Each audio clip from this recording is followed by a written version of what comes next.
ఓం నమో వెంకటేశాయ. ఆధ్యాత్మిక విశేషాలకు స్వాగతం. ముందుగా ప్రధానాంశాలు.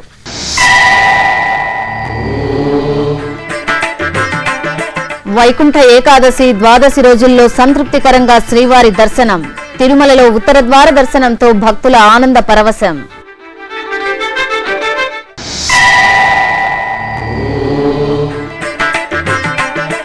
తిరుపతి కోదండ రామాలయంలో ఇష్టకామ్య ఉత్సవం. బంగారు తిరుచుపై ఆదర్శ దంపతుల అపూర్వ దర్శనం.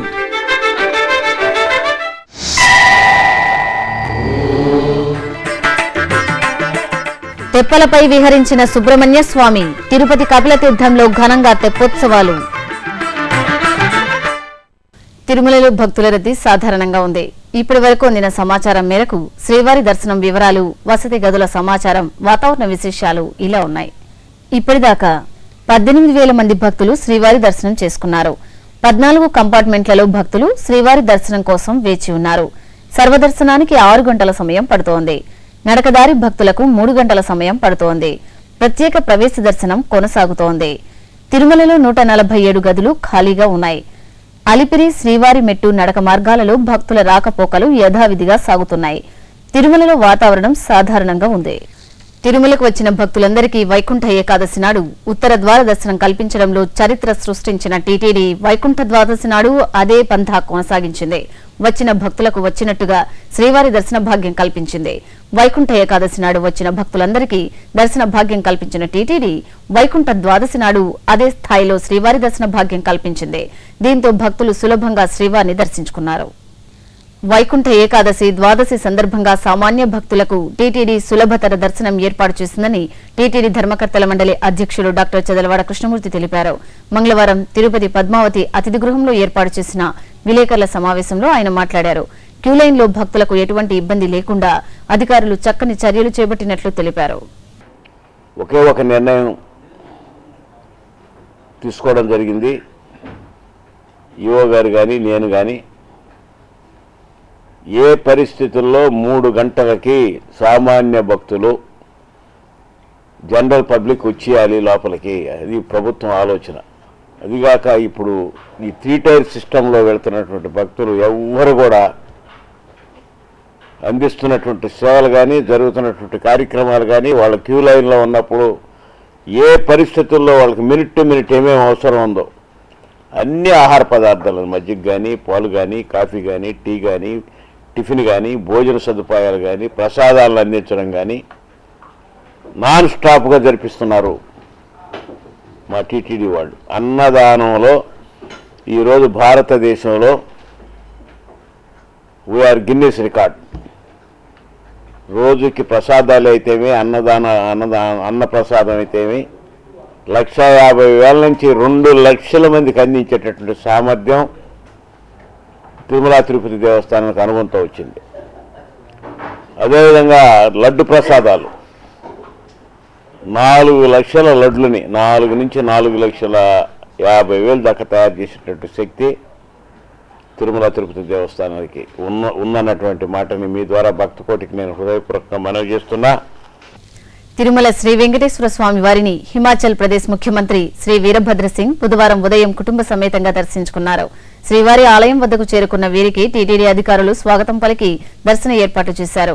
దర్శన అనంతరం ఆలయంలోని రంగనాయక మంటపంలో శ్రీ వీరభద్ర సింగ్ కు వేద పండితులు ఆశీర్వచనం పలుకగా తిరుమల జేఈఓ శ్రీ కె శ్రీనివాసరాజు స్వామివారి తీర్థ ప్రసాదాలు అందజేశారు.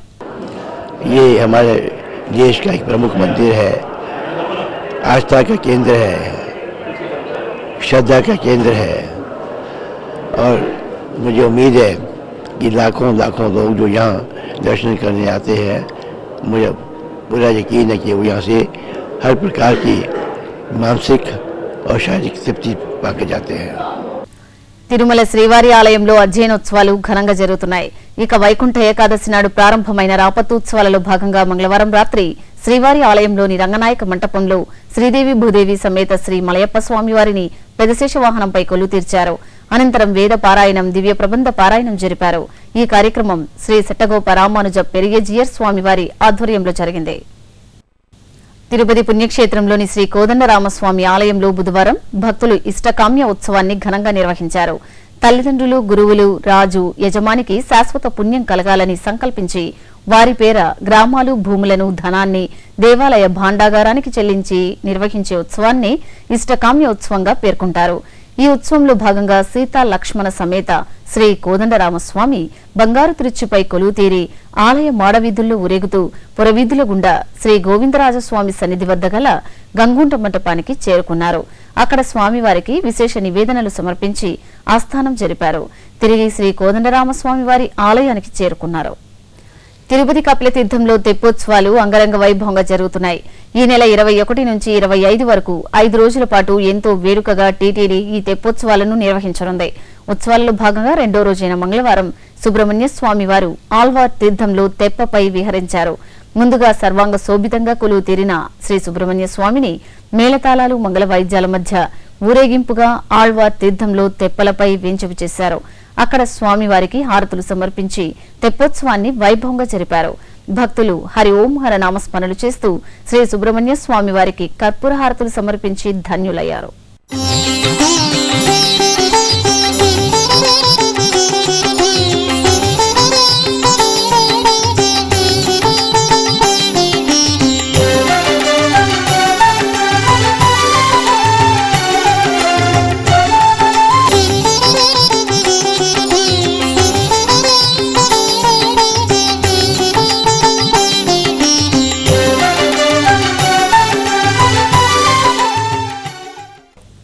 నెల్లూరులోని శ్రీ మూలస్థానేశ్వర స్వామివారి ఆలయంలో స్వామివారి తెప్పోత్సవం ఘనంగా నిర్వహించారు.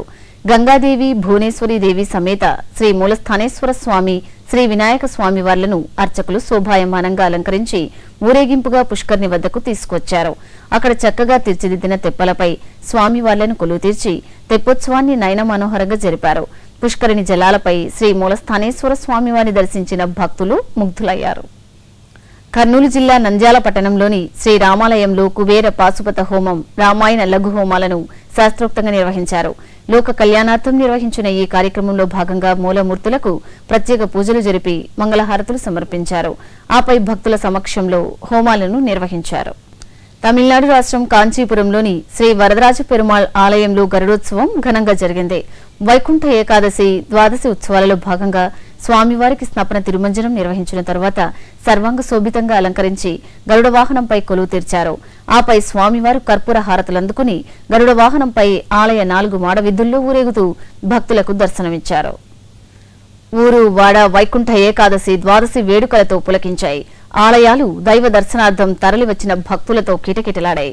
ఉత్తర ద్వార దర్శనం చేసుకున్న భక్తులు పరవశులయ్యారు. ఆ విశేషాల సమాహారం ఇది.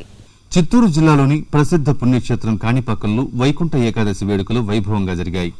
శ్రీ వరసిద్ధి వినాయక స్వామివారి ఆలయ అనుబంధాలయం శ్రీ వరదరాజస్వామివారి సన్నిధిలో ప్రత్యేక పూజలు నిర్వహించారు. అదేవిధంగా శ్రీదేవి, భూదేవి సమేత స్వామివారికి తిరువీధి ఉత్సవాన్ని వేడుకగా జరిపారు. భక్తులు ఉత్సాహంగా ఈ వేడుకల్లో పాల్గొని శ్రీ వరదరాజస్వామివారి దర్శనం చేసుకున్నారు. అదేవిధంగా చిత్తూరు జిల్లా నలగాపల్లి దేవరకొండపై కొలువైన శ్రీ ప్రసన్న వెంకటేశ్వర స్వామివారి ఆలయంలో ఏకాదశి ఉత్సవాలను జరిపారు. ఈ సందర్భంగా ఆలయంలో స్వామివారికి విశేష అభిషేకం జరిపి హారతులు సమర్పించారు. శ్రీకాళహస్తి అనుబంధ ఆలయమైన శ్రీ ప్రసన్న వరదరాజస్వామివారి ఆలయంలో స్వామివారికి ప్రత్యేక అభిషేకాలు, పూజలు నిర్వహించారు. వైకుంఠ ఏకాదశి వేడుకల్లో భాగంగా ఆలయాన్ని రంగురంగుల విద్యుత్ దీపాలతో శోభాయమానంగా అలంకరించారు. ఇక శ్రీ ప్రసన్న వరదరాజస్వామి వారిని సర్వాంగ శోభితంగా అలంకరించి గరుడ వాహన సేవను నయన మనోహరంగా నిర్వహించారు. భక్తులు గోవింద నామస్మరణలు చేస్తూ స్వామివారి వాహన సేవను తిలకించి పులకించారు. వైకుంఠ ఏకాదశి వేడుకలను నిజామాబాద్ జిల్లాలోని పలు ఆలయాల్లో వైభవంగా నిర్వహించారు. నిజామాబాద్ శ్రీ జెండా బాలాజీ ఆలయం, శ్రీ నీలకంఠేశ్వర స్వామివారి ఆలయం, కామారెడ్డి శ్రీ వేణుగోపాల స్వామివారి ఆలయాల్లో భక్తులు ఉత్తర ద్వార దర్శనంతో స్వామివార్లను దర్శించుకున్నారు. ముక్కోటి ఏకాదశి పర్వదినాన్ని ప్రకాశం జిల్లా వ్యాప్తంగా భక్తులు ఎంతో ఉత్సాహంగా జరుపుకున్నారు. ఒంగోలు శ్రీ చెన్నకేశ్వర స్వామివారి ఆలయంలో భక్తులు తెల్లవారుజాము నుంచి ప్రత్యేక పూజలు నిర్వహించారు. ఈ సందర్భంగా అర్చకులు స్వామివారిని వివిధ రకాల స్వర్ణాభరణాలు, పూమాలలతో శోభాయమానంగా అలంకరించి కొలువు తీర్చారు. అనంతరం ఉత్తర ద్వార దర్శనంతో భక్తులను దర్శనానికి అనుమతించారు. గరుడ వాహనంపై చిద్విలాసంగా కొలువైన శ్రీ చెన్నకేశ్వర స్వామివారిని సేవించి భక్తులు ఆధ్యాత్మిక ఆనందంతో మురిశారు. వరంగల్ జిల్లా చిలుపూరుగుట్ట శ్రీ వెంకటేశ్వర స్వామివారి ఆలయంలో వైకుంఠ ఏకాదశి ఉత్సవాలను ఘనంగా నిర్వహించారు. ఆలయంలో స్వామివారికి నిత్య పూజలు పూర్తి చేసి హారతులు సమర్పించారు. అనంతరం శ్రీదేవి భూదేవి సమేత స్వామివారిని వైకుంఠ ద్వారం వద్ద వేంచేపు చేసి భక్తులకు దర్శన భాగ్యం కల్పించారు. విజయనగరం జిల్లా వ్యాప్తంగా పలు వైష్ణవాలయాల్లో ముక్కోటి పర్వదినాన్ని వైభవంగా నిర్వహించారు. పార్వతీపురం, సాలూరు, బొబ్బిలి, తోటపల్లి, బలిజిపేట తదితర ప్రాంతాల్లో ఉత్తర ద్వార దర్శనం ఏర్పాటు చేశారు. భక్తులు అధిక సంఖ్యలో ఆలయాలకు తరలి వెళ్లి దైవ దర్శనం చేసుకున్నారు.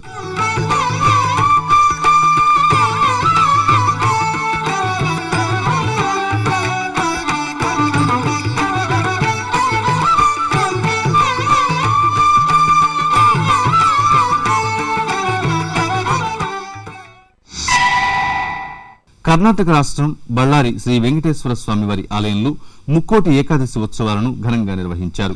ఈ సందర్భంగా శ్రీ వెంకటేశ్వర స్వామివారికి ప్రత్యేక అలంకరణ చేసి హారతులు సమర్పించారు. భక్తులు ఆలయ ఆవరణలో శ్రీ విష్ణు సహస్రనామ పారాయణం చేసి ఉత్తర ద్వార దర్శనం చేసుకుని ధన్యులయ్యారు. కర్ణాటక రాష్ట్రంలో చిన్న తిరుపతిగా పేరొందిన శ్రీ వెంకటేశ్వర స్వామివారి ఆలయంలో ఏకాదశి ఉత్సవాలను ఉత్సాహంగా జరుపుకున్నారు. ఈ సందర్భంగా ఆలయంలో శ్రీదేవి భూదేవి సమేత శ్రీ వెంకటేశ్వర స్వామివారిని శోభాయమానంగా అలంకరించి ప్రత్యేక పూజలు నిర్వహించారు.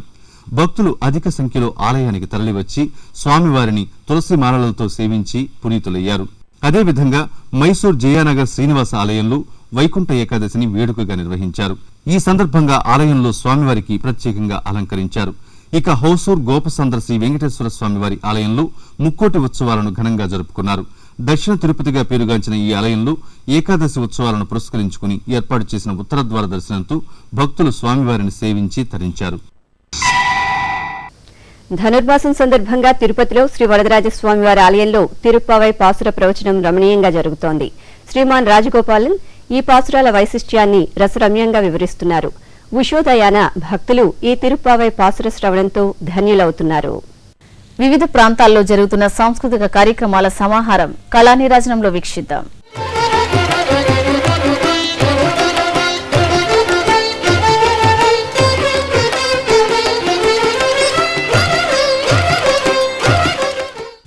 శ్రీవారికి నిత్యం నాదంతో నీరాజనాలు సమర్పించే తిరుమల నాద నీరాజనం వేదికపై హరినామ గాన సహితంగా శ్రీకృష్ణ రాయబారం హరికథ నిర్వహించారు. శ్రీ కె చంద్రశేఖర భాగవతార్ బృందంచే వీణుల విందుగా జరిగిన ఈ హరికథను ఆలకించిన ప్రేక్షకులు మంత్రముగ్ధులయ్యారు.